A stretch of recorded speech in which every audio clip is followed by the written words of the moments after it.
Thousands of Ukrainians have arrived at the southern border, so we're checking in with the hundreds of Afghan refugees who have resettled in Nebraska. The Refugee Empowerment Center resettled more than 400 Afghans between October and March.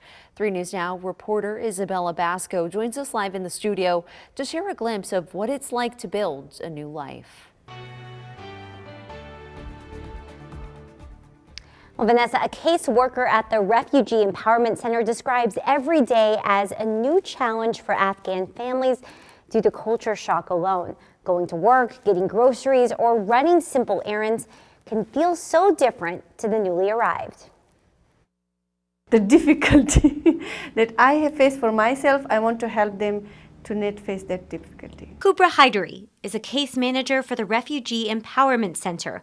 Born in Afghanistan before moving to a refugee camp in Indonesia, her past forms her mission. I came as a refugee in 2016 from Indonesia. I was over there since 2011. Like I was there 5 years in refugee camp. Then my case was transferred to U.S. Then in 2016, I came to Nebraska. Haidari started working full-time with refugees once the Afghanistan evacuations took place. I feel their pain and what they want because I came from the same process. For hundreds of Afghans in Nebraska, the process looks entirely different from the life they knew before. Driving, going to work, buying food, grocery, like every single thing that we think that is so simple is no different, but it is a huge difference from our home country in Nebraska. Haidari acknowledges it will take a longer time for adults to adjust compared to kids. Over there we have all the custom, tradition, like we are gathered all the time,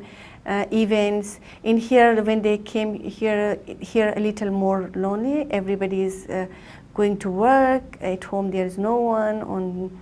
They feel like isolated. Finding permanent housing was probably the biggest challenge that all the resettlement agencies faced here in town. Refugee Empowerment Center Interim Executive Director Eric Omar says more than 95% of their clients are now in permanent housing. And at the U.S Mexico border, more than a couple thousand Ukrainians are now arriving, hoping to gain entry, something Omar is watching closely. We've already seen some asylum seekers arrive in Omaha to reunite with existing family members, but beyond that, we're still kind of wait and see mode to whether or not we're going to see some of those Ukrainian refugees sometime soon.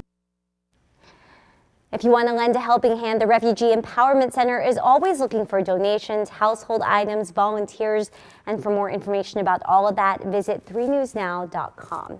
In the studio, Isabella Basco, 3 News Now.